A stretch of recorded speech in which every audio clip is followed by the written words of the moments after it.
Hari ini saham Astra minusnya hampir 10%. Gua akan coba jelasin secara singkat kenapa dan bagaimana kita harus bersikap. Yang pertama, kenapa turunnya bisa sedalam itu? Ya, apalagi ini saham sekelas Astra ya, sekelas blue chip gitu. Otomatis kalau turunnya sampai dengan hampir 10%, dalam sehari itu turunnya dalam banget berarti ya. Sebetulnya sesimpel karena hari ini adalah hari ex-date ya, dimana kemarin itu kumulatif dividennya, dan dividennya itu dibagikan sebesar Rp412 per lembar saham. Sedangkan hari ini penurunnya lebih dalam dibandingkan pembagian dividennya dengan Rp495. Fenomena penurunan saham ini pada saat ex-date disebut dengan dividen trap, dimana ketika kita sebagai investor mengincar saham yang menghasilkan dividen dan dividennya besar, harga sahamnya itu mengalami penurunan pada saat ex-date-nya. Ada 3 skenario utama yang biasa terjadi pada saat fenomena dividen trap. Yang pertama adalah penurunan harga sahamnya itu nggak lebih besar dibanding dividen yang diberikan. Jadi kalau dividennya 412, ya turun sahamnya nggak nyampe 412, mungkin 200, 300, atau 400. Nah, skenario yang kedua, ini adalah skenario yang paling sering terjadi, di mana penurunan harga sahamnya itu mirip-mirip atau setara dengan dividen yang diberikan. Jadi kalau dividen 412 tadi ya turun sahamnya mungkin sekitar 400 sampai dengan 420 kurang lebih. Dan skenario yang 3, yang terakhir adalah yang terjadi pada saham Astra hari ini, di mana penurunan harga sahamnya lebih besar dibandingkan dengan dividen yang diberikan, di mana dividen yang diberikan 412, sedangkan penurunan harga sahamnya hari ini adalah Rp495. Perlu diketahui, fenomena dividen trap ini adalah suatu hal yang sangat wajar untuk terjadi. Nah, tergantung skenario yang terjadi, skenario 1, 2, atau 3.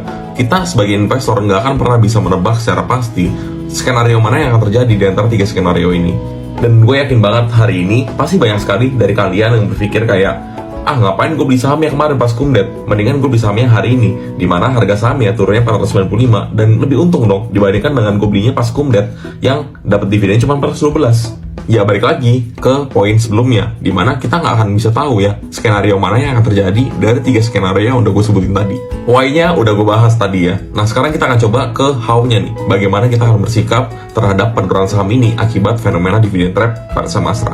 Dan sebelum gue lanjut ke how-nya, gue akan kasih tahu ke kalian ada beberapa hal yang gue sampaikan ini mungkin akan terdengar seperti menenangkan hati ya saat saham Astra-nya lagi turun seperti ini. Dan disclaimer, ini adalah opini gue pribadi. Feel free kalau misalnya kalian ada punya pendapat lain, tulis di komen ya. Hal pertama yang mau gue sampaikan adalah harga saham Astra yang kalian beli pada saat harga kumdet kemarin itu bukan harga yang kemahalan sebetulnya.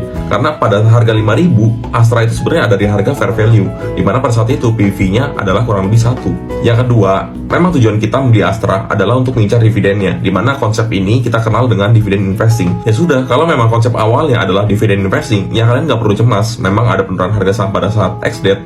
Justru ketika kalian dapat dividennya ya, dividen cair, di reinvest lagi aja di harga saham yang lagi rendah-rendahnya seperti hari ini. Yang ketiga atau yang terakhir, itu gue akan sampaikan ke kalian semua terkait dengan data atau analisa standar deviasi pada PBV dan juga PE ratio-nya Astra Internasional. Kalau kita menarik 10 tahun terakhir ya, pada standar deviasinya untuk PBV dan juga PE ratio, sebetulnya ada potensi kali 2 untuk saham Astra. Ya kalau misalnya kita lihat di sini ya, jika Astra kembali ke dalam standar deviasi rata-ratanya untuk PE ratio-nya dan juga PBV ratio-nya, maka Astra berpotensi kali 2. Jadi kalau kembali ke how-nya, bagaimana kita harus bersikap, ya kita harus bersikap tenang aja gitu ya untuk saham Astra. Apalagi harga sekarang masih harga murah, dan kalau misalnya kita ada kesempatan untuk cicil lagi, ya dicicil lagi untuk saham Astranya. Karena gini teman-teman ya, perlu diketahui bahwa memang saat ini suku bunganya lagi tinggi ya. Jadi instrumen-instrumen yang rendah resiko itu memang sangat menarik di mata para investor. Ngapain gue harus meresikokan aset gue ke instrumen yang lebih tinggi resikonya kalau cuma dapat 8%, 9%, 10% gitu. Sedangkan gue dapat yang low risk itu sampai 7%, 8% sekarang. Jadi ya wajar banget kalau misalnya pembagian 8%, 9% itu mungkin terdengar sepele untuk saat-saat seperti ini, dimana saat ini adalah era suku bunga tinggi. Oke, kurang lebih itulah why dan juga how-nya untuk saham Astra Internasional. Nah, teman-teman jangan lupa ya di-share video ini ke teman-teman kalian semua biar pada tahu informasi yang sama, dan sampai ketemu di video berikutnya. See you!